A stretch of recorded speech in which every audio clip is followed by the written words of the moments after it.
याकूब अध्याय 3 जीभ को वश में करना। हे मेरे भाइयों, तुम में से बहुत उपदेशक ना बने, क्योंकि जानते हो कि हम उपदेशक और भी दोषी ठहरेंगे, इसलिए कि हम सब बहुत बार चूक जाते हैं। जो कोई वचन में नहीं चूकता वही तो सिद्ध मनुष्य है और सारी देह पर भी लगाम लगा सकता है। जब हम अपने वश में करने के लिए घोड़ों के मुंह में लगाम लगाते हैं तो हम उनकी सारी देह को भी घुमा सकते हैं। देखो, जहाज भी यद्यपि ऐसे बड़े होते हैं और प्रचंड वायु से चलाए जाते हैं, तो भी एक छोटी सी पतवार के द्वारा मांझी की इच्छा के अनुसार घुमाए जाते हैं। वैसे ही जीभ भी एक छोटा सा अंग है और वह बड़ी बड़ी डींगे मारती है। देखो, थोड़ी सी आग से कितने बड़े वन में आग लग जाती है। जीभ भी एक आग है। जीभ हमारे अंगों में अधर्म का एक लोक है और सारी देह पर कलंक लगाती है और जीवन गति में आग लगा देती है और नरक कुंड की आग से जलती रहती है। क्योंकि हर प्रकार के वन, पशु, पक्षी और रेंगने वाले जंतु और जलचर तो मनुष्य जाति के वश में हो सकते हैं और हो भी गए हैं, पर जीभ को मनुष्यों में से कोई वश में नहीं कर सकता। वह एक ऐसी बला है जो कभी रुकती ही नहीं।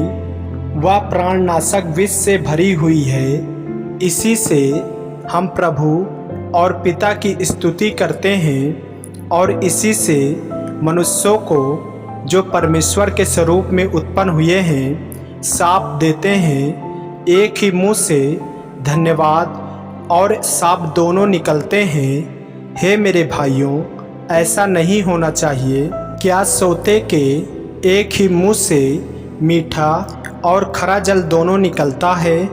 हे मेरे भाइयों, क्या अंजीर के पेड़ में जैतून या दाख की लता में अंजीर लग सकते हैं? वैसे ही खरे सोते से मीठा पानी नहीं निकल सकता।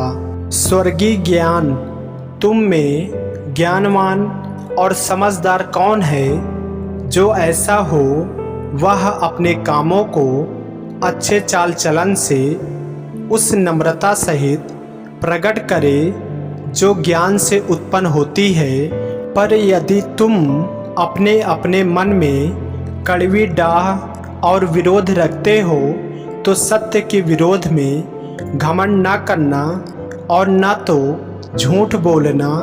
यह ज्ञान वह नहीं जो ऊपर से उतरता है, वरन संसारिक और शारीरिक और शैतानी है। क्योंकि जहाँ डाह और विरोध होता है, वहाँ बखेड़ा और हर प्रकार का दुष्कर्म भी होता है। पर जो ज्ञान ऊपर से आता है वह पहले तो पवित्र होता है, फिर मिलनसार, कोमल और मृदु भाव और दया और अच्छे फलों से लदा हुआ और पक्षपात और कपट रहित होता है।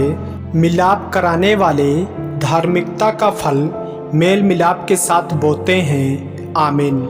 ऐसे ही वचनों को सुनने के लिए हमारे चैनल को सब्सक्राइब करें और बेल आइकन के बटन को दबाएं। और यदि आप हमारे फेसबुक पेज पर नए हैं तो हमारे पवित्र बाइबल को फॉलो करें, लाइक करें, ताकि परमेश्वर का वचन रोजाना आप तक पहुंच सके। जय मसीह की। प्रभु आपको आशीष दे।